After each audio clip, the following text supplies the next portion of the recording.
16.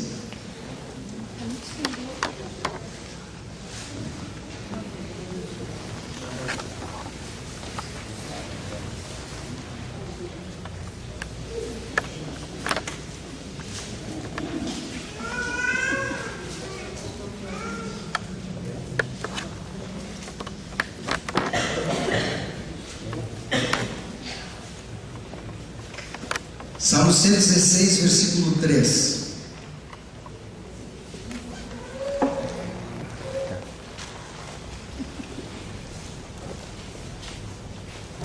Encontrou aí?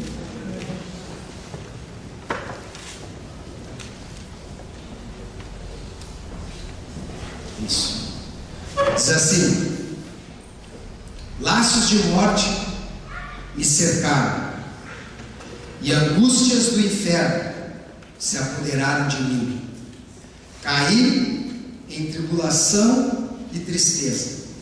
Então invoquei o nome do Senhor. Ó Senhor, livra-me a alma. Forte, né? Então fecha teus olhos, cubra a tua cabeça.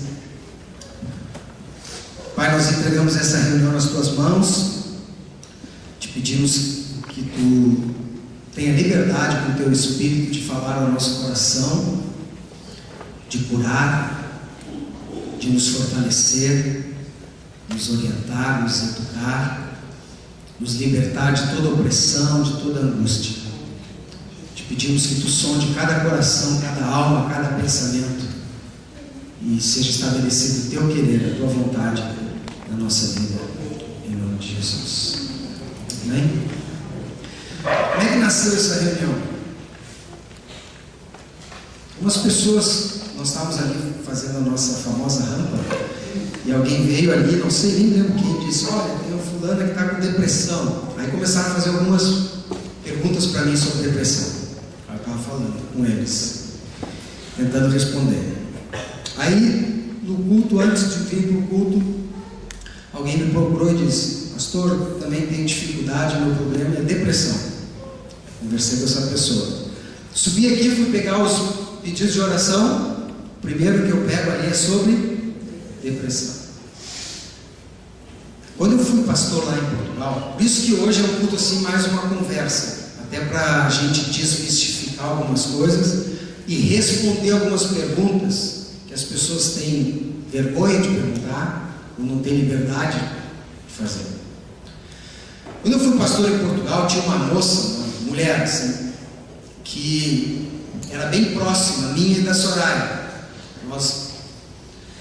Ela participava da igreja conosco, saía com a gente, ia no shopping, lanchava, ia na praia com a Soraya, andava assim, bem próximo. E um dia ela me procurou para conversar comigo, já há um tempo assim que ela andava bem próximo da gente, e ela disse assim: eu já tentei me matar 2 vezes.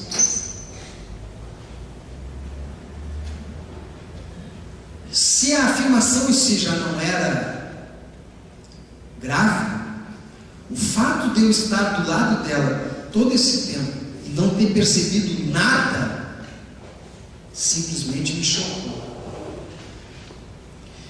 E ali Deus me deu uma palavra que está lá em 1 Samuel, os primeiros capítulos. Fala a história de Eucana, marido de Ana, pai de Samuel. Diz que Ana era estéril, e Eucana tentava agradar ela, porque ela ficava muito triste por causa que não conseguia ter filho. Então Eucana dava a porção dobrada da comida, para tentar que ela ficasse mais alegre. Às vezes, quando o cara está meio triste, uma pizza, uma lasanha resolve. Eucana era desse tipo. Bom, já que ela não pode ter filho, lasanha nela. Mas um dia ela procura o sumo sacerdote e diz assim: estou morrendo. E a palavra que Deus me deu foi justamente isso. Tem gente que está morrendo do nosso lado e a gente não sabe. Eucana convivia com a sua esposa e tentava agradar ela e não sabia que ela estava morrendo. E eu preguei isso na igreja e disse: irmãos, será que não tem gente convivendo aqui comigo e está morrendo? E está pensando em tirar sua vida? Acabou o culto. E gente fala comigo. Aí eu vim pregar em Porto Alegre e contei essa experiência, mais ou menos como eu estou contando para vocês. A igreja cheia, ali na Brasa Matriz, cheia. E disse, muitas vezes tem gente morrendo e a gente não sabe. Tem gente dentro da igreja morrendo e a gente não sabe. Porque uns parecem que são mais transparentes. Eu sou desse tipo. Quando eu estiver chateado, você vai ver. A minha cara muda. Ela não é. A minha cara muda. Mas tem gente que está mal e ninguém sabe. E falei isso ali em Porto Alegre. E no final do culto, muita gente me procurou assim, pastor, tu nem imagina, já tentei me matar. Pessoas ali dentro da igreja. Então, nós temos que abrir dentro da igreja, das nossas reuniões, espaço para uma conversa franca, para que se abra um canal, para que você possa reconhecer a tua dificuldade, a tua luta, e saber procurar ajuda. E que tipo de ajuda você vai encontrar? Se você quer ver, deixa eu fazer toda a pergunta antes de você responder, tá? Quem aqui já enfrentou uma situação com depressão? Ou na sua vida, no passado, ou está enfrentando agora, ou enfrentou uma situação de depressão de alguém próximo de você? Ou seja, você já enfrentou esse mal chamado depressão? Levante assim a tua mão. Olha aí. A depressão é considerada o mal do século.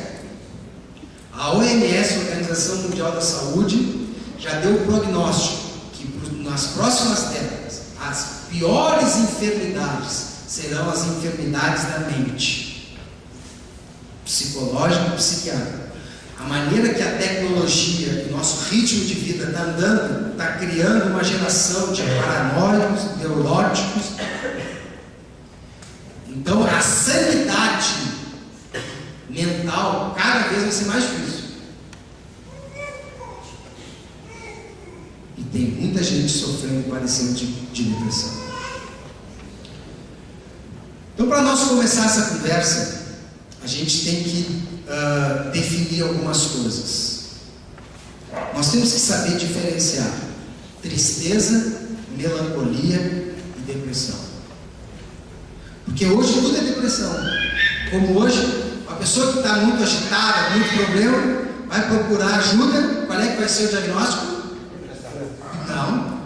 Bipolar.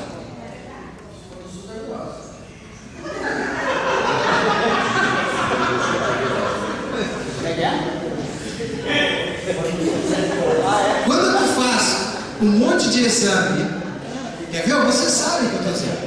Quando você faz uma série de exames e não constata nada, tu está com algum efeito, está com alguma dor, está com alguma alergia, faz uma série de exames, não constata nada, o médico diz, isso é por causa do estresse. Então algumas palavras hoje se tornaram malas muito grandes, colocam muita coisa ali dentro. Estresse, tudo é por causa do estresse. Todo desvio comportamental é bipolar. A pessoa de vez em quando está alegre, a pessoa de vez em quando está triste, ele é bipolar. Irmãos, eu devo ser bipolar então. Porque de vez em quando não está alegre, de vez em quando não está triste. Então todo mundo é meio bipolar. E hoje também, quase tudo é depressão. É muito fácil a gente dizer, o que está acontecendo com aquela pessoa? Ele está com depressão. Né? A gente já diagnostica. E isso tem um problema? Tem. Porque a pessoa recebe aquilo, eu estou com depressão. Ela acolhe aquilo dentro dela e aquilo, por acolher dentro dela, se torna verdade para ela. Então, vamos diferenciar tristeza, melancolia, depressão. Tristeza é natural. É uma emoção que faz parte das emoções humanas. Todos nós passamos por situações e momentos de tristeza. Todos somos um pouco tristes. O próprio Jesus disse: no mundo tereis aflições. Então, você ter momentos de estar triste está desanimado, é normal. Hoje tem uma ditadura nos meios de comunicação, que é a ditadura da felicidade, dizendo que você tem que ser feliz. Vai numa livraria, o maior número de livros que vai ter ali vai ser sobre como conquistar a felicidade, é livro de autoajuda. E quando a gente está triste, a gente tem uma impressão de que todo mundo é feliz, menos nós. Olha o Facebook, está todo mundo feliz no Facebook. Ou chutando balde. Tem uns que estão chutando balde. Mas no Facebook é gente na praia, com os pés cruzados, que a pessoa se alegrando, a pessoa rindo. No Facebook estão as nossas melhores fotos, os nossos melhores momentos. Então você começa a olhar no Facebook e você começa a pensar assim: está todo mundo bem, menos eu. Está todo mundo bem, menos eu sou o único triste. Eu sou o único triste na igreja. Então você tem que saber que a felicidade, para você alcançar, a primeira coisa para você perder a felicidade é você querer conquistar a felicidade. Quando você quer conquistar a felicidade foge de você. Quando você quer viver uma vida com Deus, você se torna feliz. Agora, a busca da felicidade se torna uma escravidão. Mas o caminho para a felicidade não é um caminho de alegria. O caminho para a felicidade é um caminho de como a gente lida com as nossas tristezas. A gente aprende a ser feliz na medida que a gente aprende a lidar com as nossas tristezas, que todos nós temos. Se tristeza gerasse depressão, todo mundo de nós deveríamos estar deprimidos. Todo mundo aqui tem razão de estar deprimido. Mas eu estou passando muito problema. A dor, ela é muito subjetiva. Uma coisa que para um não dói nada, para outro é terrível. Hoje os médicos, quando você vai lá, ele fala assim: uma escala de 0 a 10, como é que está a tua dor? Porque a dor, ela é muito subjetiva. Tem gente que quase perde a perna e aguenta, com fratura exposta, e aguenta. Aí tem meu cunhado que vai, pastor, vai tomar uma injeção e desmaia.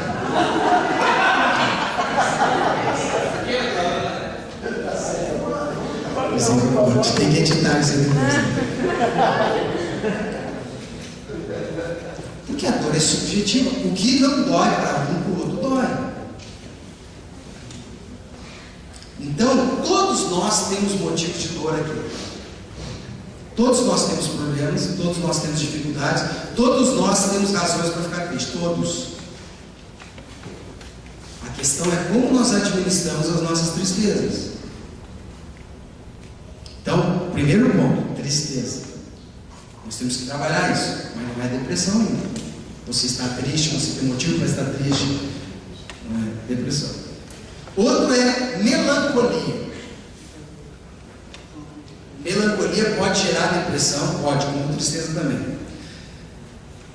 Na definição dos temperamentos, tem 4 temperamentos básicos, que é sanguíneo, colérico, fleumático e melancólico. O que é o sanguíneo? O sanguíneo é o extremamente emocional. Ele tanto se alegra ao morrer como se entristece ao morrer. O negócio dele não tem meio termo. Ou ele explode de alegria, ou ele explode de tristeza. Ou ele ama de paixão, ou odeia até o último. Esse é o sanguíneo. Tem o colérico. É aquele que tem um grau de irritação. E é o sujeito mais raivoso, que a Bíblia fala do iracundo. O cara que é um cara legal. Quando se irrita, quebra tudo. Tem o fleumático, que é o mais equilibrado. Calma. devagar. Nem ele se alegra muito, ou se entristece muito, ele está no meio.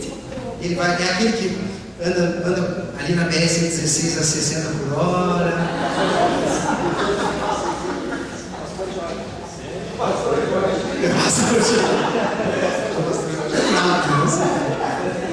Ele é fleumático, ele é mais pensativo, ele é mais frio em decidir as coisas. E tem o melancólico. O melancólico é aquele que tem uma reação mais sensível às coisas, tendendo para a melancolia. Ele se abate. E talvez você tenha esse tipo de temperamento, mais melancólico. Tem, assim, um jogador de futebol. Tem jogador de futebol que vai jogar o Grenal e a torcida está toda contra ele, gritando contra ele, e aquilo fortalece ele, ele vai, joga, xinga a torcida e faz um jogo maravilhoso. Tem outro que já se abate, já não consegue acertar o passe. É do temperamento. Então a pessoa tem que trabalhar segundo o seu temperamento. Então o melancólico, ele já tem essa tendência de se fechar e responder com melancolia às situações da vida. E se você é assim, você tem que saber que você é assim. Então você vai ter que criar artifícios e ajudas para que essa melancolia não descambe para uma depressão. Você vai dizer, uma coisa triste ser melancólica, né? Mas normalmente os artistas, os gênios, eram melancólicos. Porque a melancolia, ela também te leva à reflexão e ao desafio. Já que tu está no meio da desordem, a melancolia te força a uma reação. E daí que surgem as grandes invenções, as grandes obras de arte. Fruto daquela melancolia, ele expressou, ele gerou força naquilo para gerar algo. Agora, melancolia que não é trabalhada, que a primeira pessoa não se reconhece assim como melancólico, pode cair para uma depressão. E daqui a pouco todo tipo de reação gera em você melancolia. Então você tem que saber, talvez você diga assim, eu sou uma pessoa que tem depressão, talvez você seja melancólico. Tua reação assim, um casal, daqui a pouco a tua esposa é melancólica e tu acha que ela é deprimida. Quando tu casa com uma sanguínea, tu diz, não, que é isso? Quebra tudo em casa. Casou com uma fleumática, é aquela que... Amor, não vamos discutir mais sobre isso.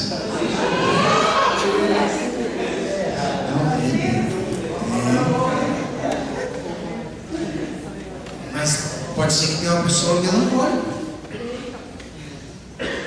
Não é depressão ainda. Depressão pode ser caracterizada ou por uma tristeza sem causa. Se você tem justificativa para estar triste, é normal você estar triste. Você perdeu um ente querido, ele está muito deprimido. Por quê? Porque perdeu o pai. Isso não é depressão. Isso é uma reação natural. É o luto. E para cada um é de um jeito. Uns têm um luto de um dia, outros demoram mais. Então, cada pessoa tem que se conhecer. Mas quando você tem uma tristeza sem causa, já pode ser um indício de depressão. Ou uma tristeza que não acaba nunca. Daqui a pouco ele perdeu um pai, mas já faz anos que ele continua triste. Triste ao ponto de se abater. Não dormir, perdeu o apetite, não conseguir fazer planos. Aí sim, não é triste de ter aquela saudade, nunca mais foi a mesma coisa. Isso são coisas que a gente vai trabalhando no nosso coração. Mas é uma tristeza que ela paralisa e a pessoa nunca mais consegue ser recolhida. E alguns vão para o quarto, fecham, ficam no escuro. Tem até ambientes depressivos. Portugal, lá a gente enfrenta um frio, um inverno de quase 8 meses. Frio,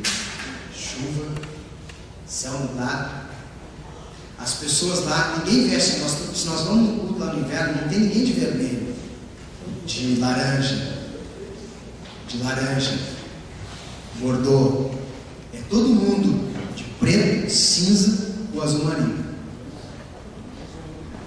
Tu morou lá, né? Todo mundo assim. Você está lá em Portugal no inverno, tu vê um cara de amarelo, gema, é brasileiro. Andando por ali.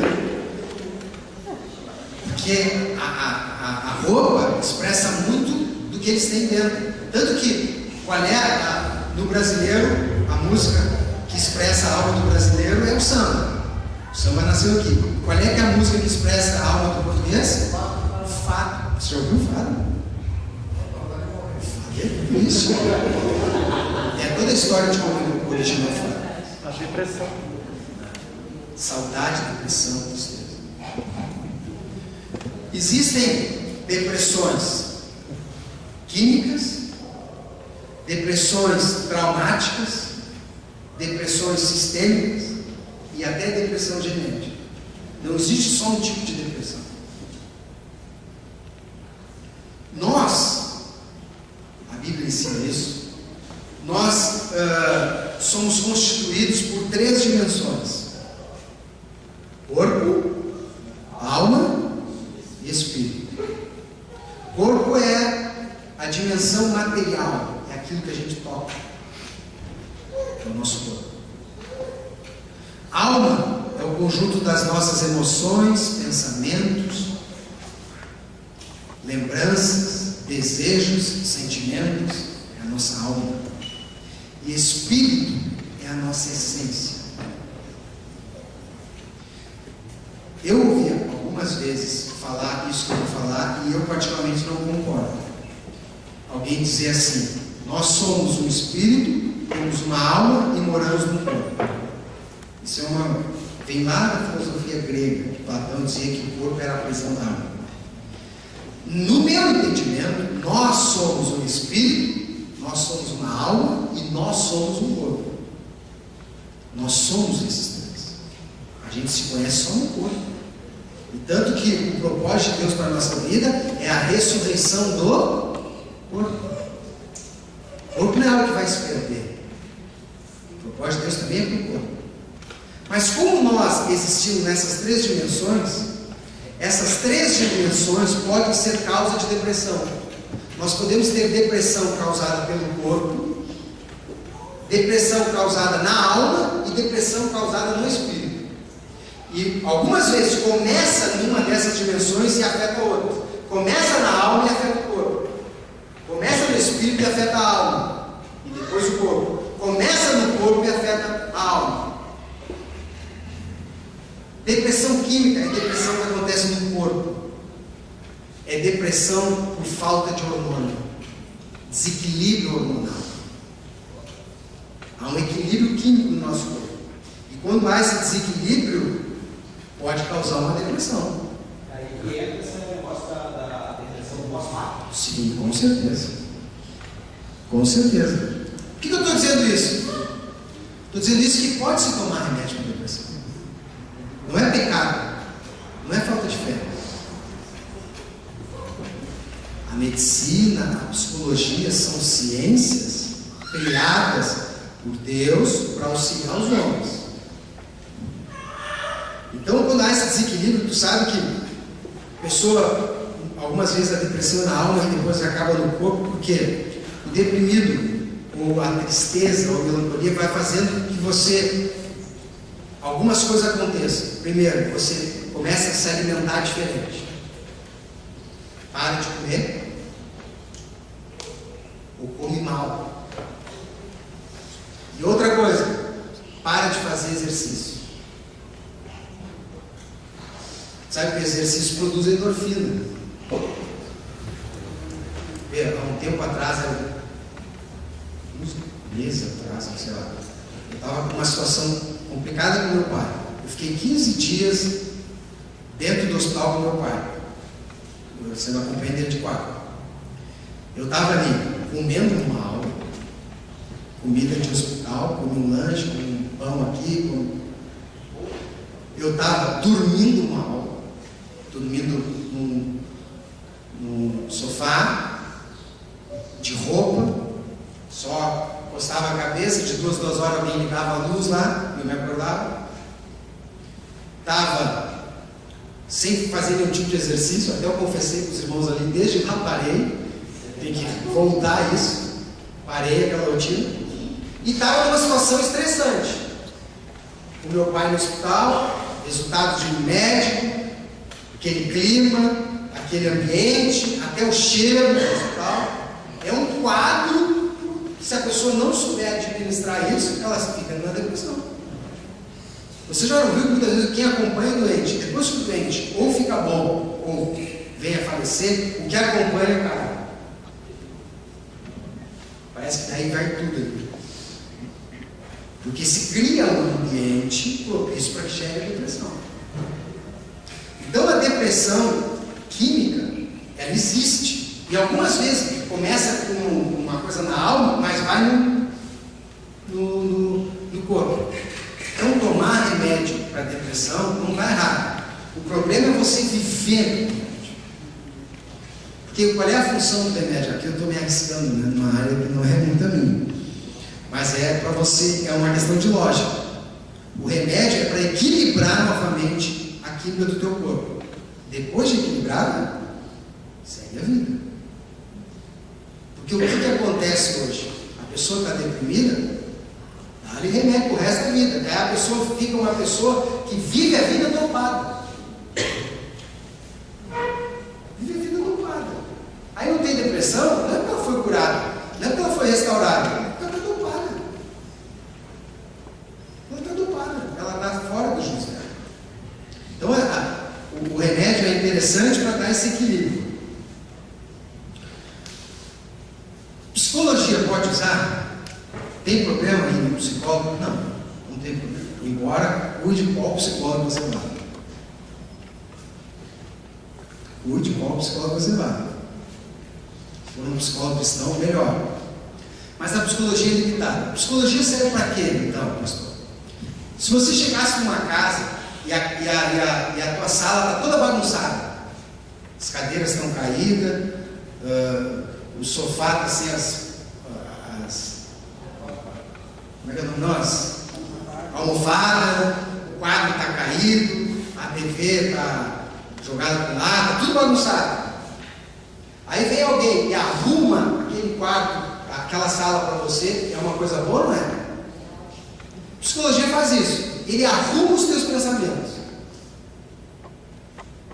Mas assim como aquela pessoa que arrumou a sala não tem poder de fazer com que aquela sala se torne um lar para você,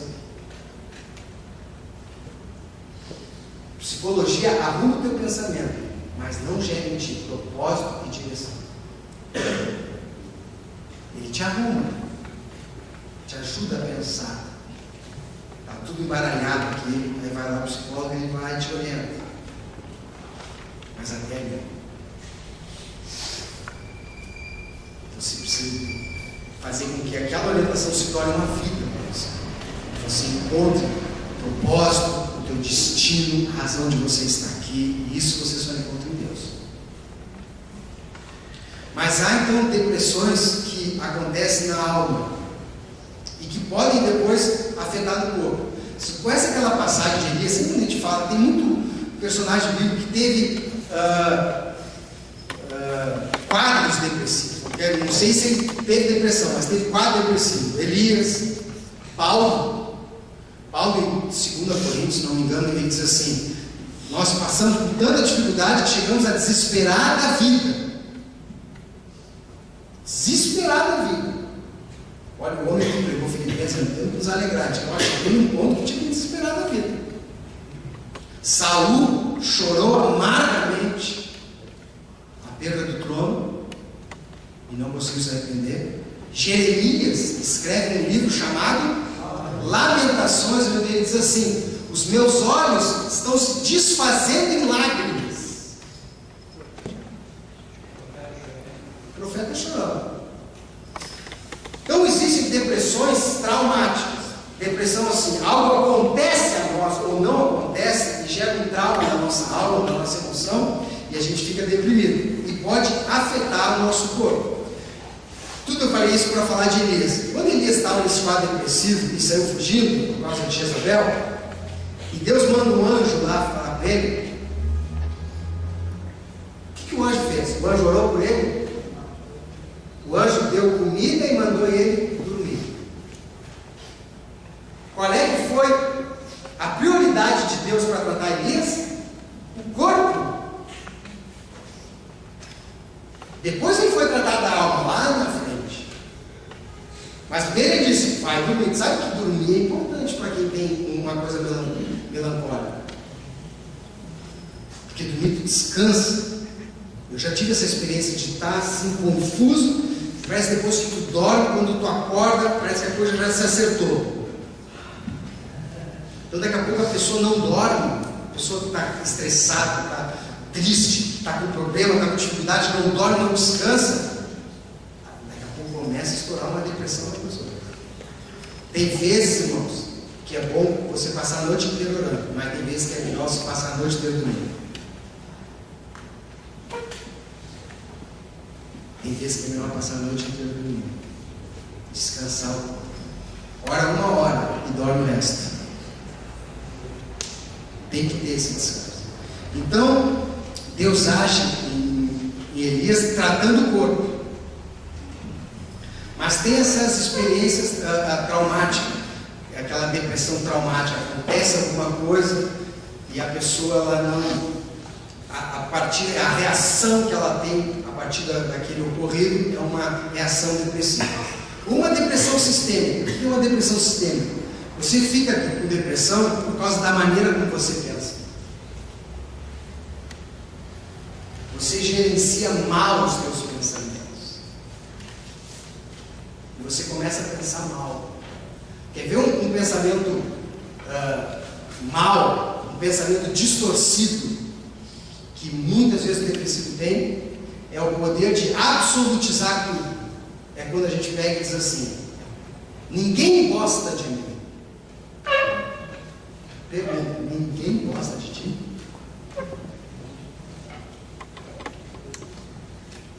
Tem nem um sim. Nem Deus, né? Nada dá certo na minha vida. Nada dá certo na tua vida.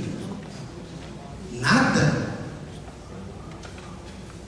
Tua família, teu filho, nada deu certo, nada. Comigo foi sempre assim, sempre acaba dando errado. Sempre deu errado tudo. Até quando for fazer um bolo ali, deu errado o bolo também. Aí você começa a absolutizar as coisas, e isso fomenta de um quadro depressivo.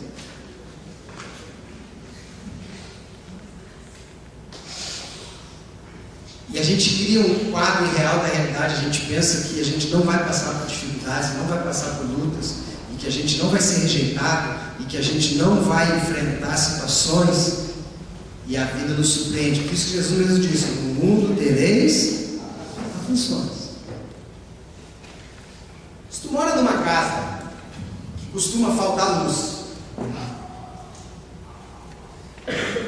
se tu for uma pessoa inteligente, tu já vai te preparar para quando for faltar luz, né? Tu já vai deixar uma lanterna. Onde é que tu deixa a lanterna? Na gaveta, na estante, um lugar que tu possa chegar de olho fechado, né? Tu vai comprar vela, fósforo, tu vai te preparar para aquilo, porque tu sabe que está faltando luz. Se você sabe que já enfrentou um quadro depressivo e que tem risco de acontecer algo e você cair de novo naquilo, você tem que começar a comprar vela e lanterna.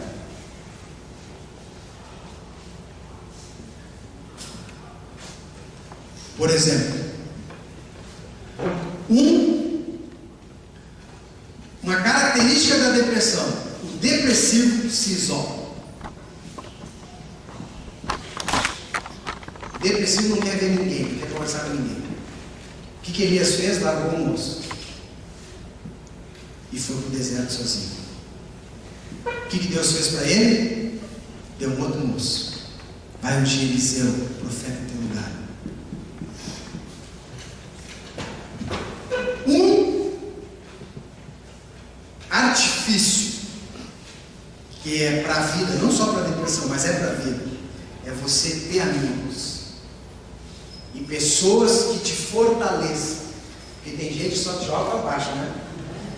Tem gente que chega lá e fala assim: olha, estou pensando em me matar. E diz assim: vamos junto, estou contigo.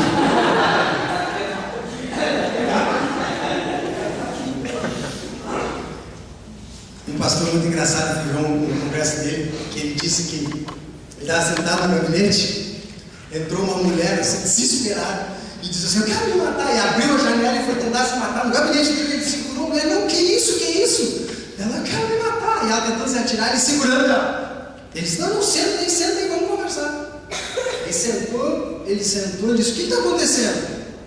Aí disse que ela começou a falar e era desgraceira a vida dela.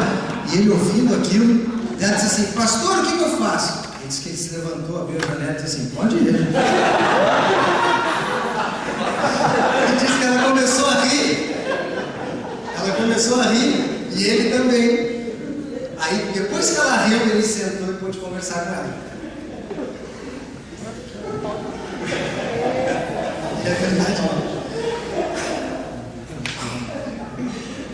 Então você cultivar amizades que te levantem. De vez em quando a gente precisa só de alguém para nos dizer que tudo vai dar certo. Mesmo que não dê, mas o que a gente precisa é que alguém diga que vai dar. Que Deus está conosco. Não é que um amigo vai resolver a tua depressão. Ele vai te dar a solução, faz isso, faz aquilo. Não, só por tu ter amigo, só por você ter uma amizade, a tua depressão já fica mais fraca. Todo mundo sofre, mas quem sofre sozinho sofre mais. Quando a gente sofre, sabendo que tem alguém nos olhando e com um olhar de amor e dedicação, a gente sofre menos. Então cultive amizades, pessoas que possam te acrescentar algo. Amizade não é simplesmente para você procurar e dizer assim: eu estou deprimido, mas se for o caso, que seja. Mas amizade é para você partilhar a vida. Por isso eu estava falando ali com os pastores. Nós estamos aí já um mês fazendo aquelas calçadas ali. Mas eu sei que ele está fazendo. Estão ficando deprimidos com a cara. Só que eu sei, já estou nesse negócio de igreja, que aquilo é mais do que uma calçada, é uma maneira de nós sermos amigos. A gente vem ali, a gente conversa, a gente ri, a gente toma chimarrão, dá coisa errada, dá uma pasada no outro, vai brincando. Daqui a pouco um fala: mas como é que é esse negócio da Bíblia? Vamos indo. E a gente vai cultivando a amizade. Por isso que a igreja é isso. Essa atividade que a gente faz, reunião de mulheres, fazer uma rampa, reunião de homens, fazer um evangelismo, é para nós termos vínculos de afeto e podemos partilhar a nossa vida. Esse dia nós estávamos falando de casamento ali entre os homens, e daí cada um foi falando do seu casamento.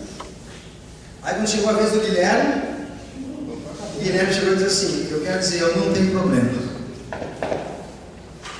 Porque muitas vezes quando a gente começa a ver que os outros têm problemas como nós, ou até pior do que nós, a gente fica encontrar sozinho esse barco.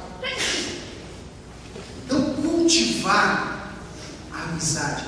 Igreja é um lugar onde você vai ter a oportunidade de ter amigos, mas de ser amigos. Porque você pode pegar e pensar assim: mas eu não tenho ninguém, eu tenho um amigo. Seja amigo, cara.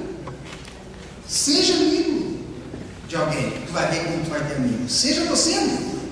Ninguém me procure você. Faça isso como uma lanterna. Segunda coisa da depressão. Não é só com depressão isso, mas é com quase tudo na vida. Tudo que tu foca cresce.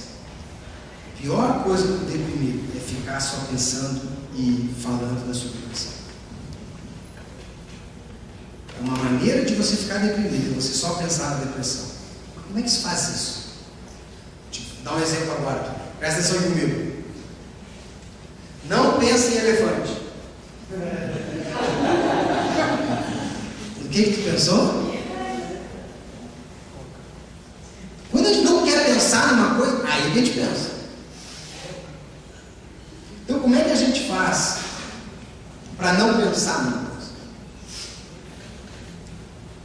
Alguém tem um papel que eu possa rasgar? Um pedacinho de papel. Nota de 100.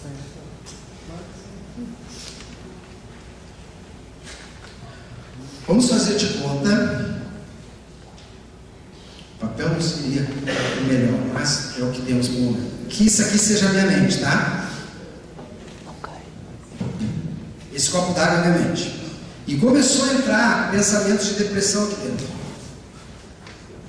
Um pensamento de depressão. 2 pensamentos de depressão. 3 pensamentos de depressão. 4 pensamentos de depressão. Está ali na minha mente.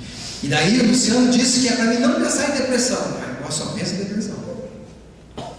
Como é que eu faço para tirar aquilo ali? Não dá para tirar? Dá para você colocar a mão lá na tua mente e dizer, que danado? Não dá. Como é que se tira um pensamento dentro da mente? Porque só quando eu penso que tem que tirar esse pensamento, já estou pensando nele. É ou não é? Como é que se tira um pensamento da mente? Tu começa a pensar noutras coisas. Coisas boas. Que vão enchendo. Não precisava encher mais, né? Enche lá mais um copinho aqui, só para dar um efeito.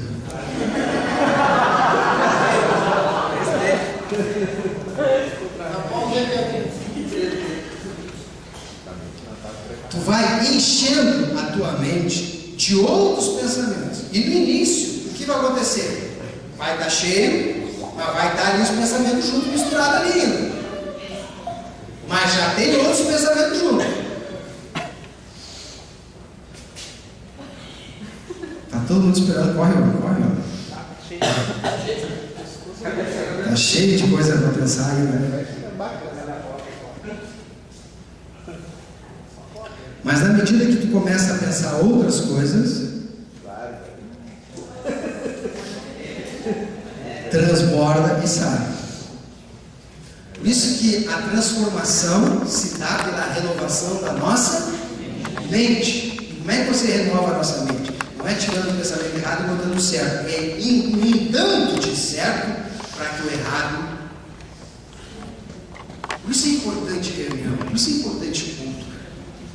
Que você vem aqui, você recebe a palavra de Deus, você recebe a palavra de Deus, você recebe a palavra de Deus. E a fé vem pelo ouvir a palavra de Deus. E você vai ouvindo, aquilo vai entrando, vai te enchendo e vai jogando para fora do que não presta. Uma vez eu passei por uma situação assim, muito mais antiga, sabe? Eu fui aí, uma depressão, né, uma situação, e algo que Deus me ensinou nisso aí foi cantando louvor. Com certeza. Aquele pensamento saía de casa, quando vinha aquela coisa que me definia, eu começava a cantar louvor. Com certeza. Com certeza. Aqui tu abre um leque de coisas. O que a gente ouve? Sabe o que a gente ouve? Muita coisa que vai enchendo a tua cabeça daqui. Hoje as músicas têm uma qualidade terrível. Vai enchendo a tua cabeça de adultério, de sexualidade, de futilidade. Vai enchendo aquilo de cabeça. Tem músicas que tem uma poesia, tem uma coisa legal que até pode te acrescentar. Mas normalmente essas que fazem sucesso não é nada disso, cara. Aí a pessoa vai entrando, vai ouvindo aquilo, vai ouvindo, falando sobre adultério, sobre sexualidade, sobre dinheiro, vai ouvir entrando aquilo. E tudo que tu bebe acaba fazendo parte de você. Essa água, principalmente que eu bebi, ela faz parte de mim. Nós somos Resultado daquilo que a gente ouve, daquilo que a gente vê e daquilo que a gente lê. A gente é resultado disso. Quando você vai ouvindo aquilo. Os próprios jornais também. Próprios jornais.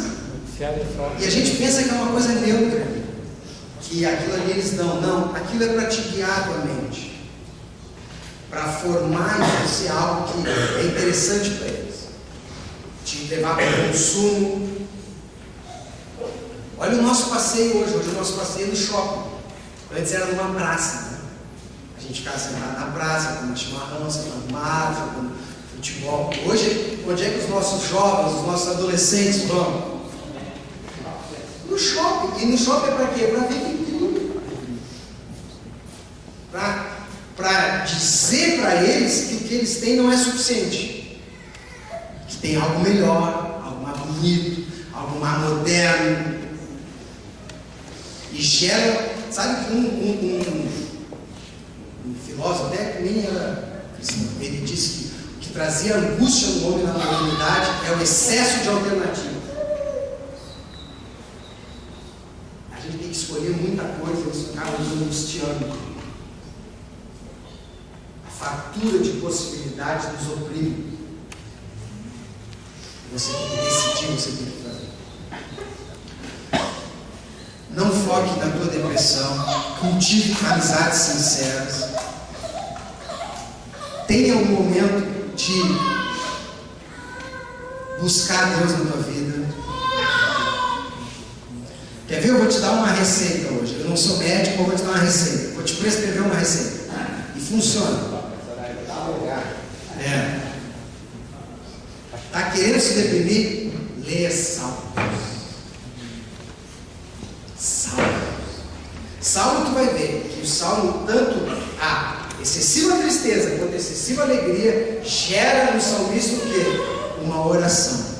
Eu vou ensinar o Salmo 121.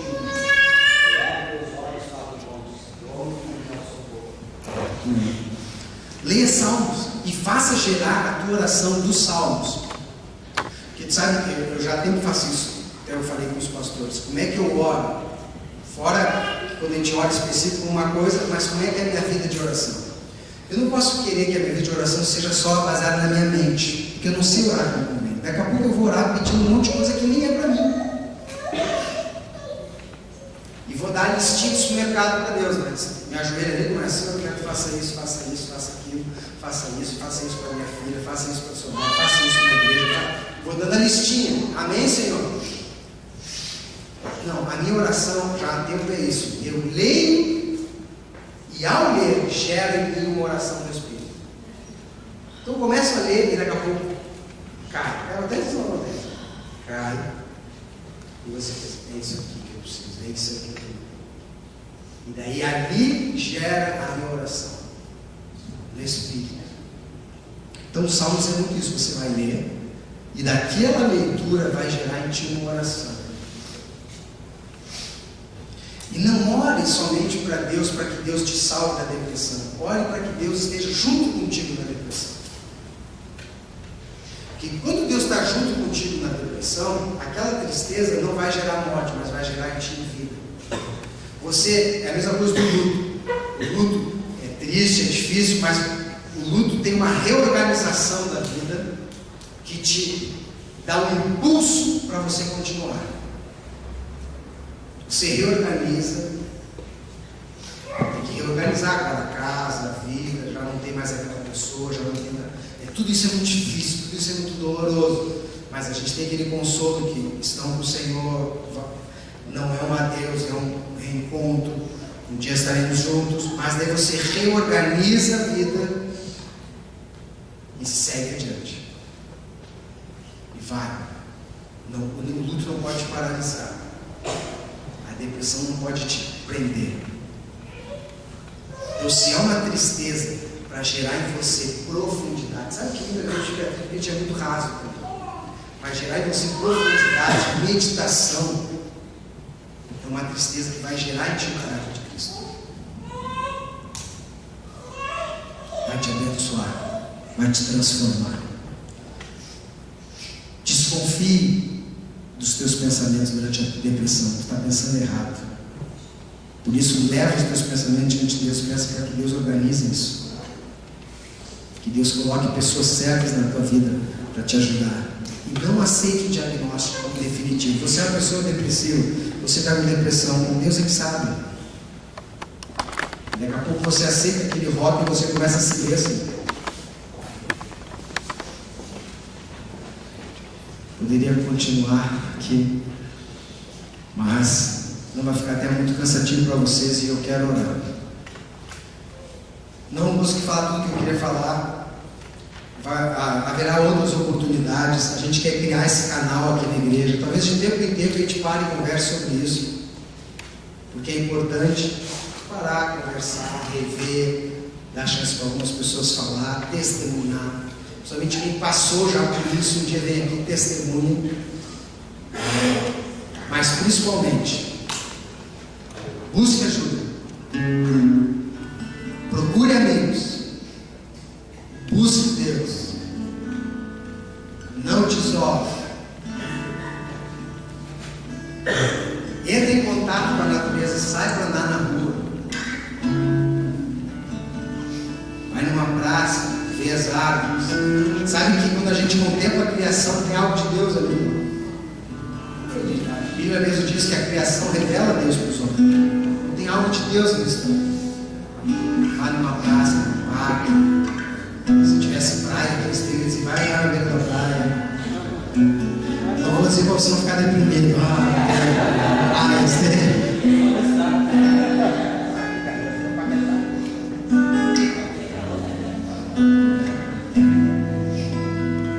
Mexa o teu corpo.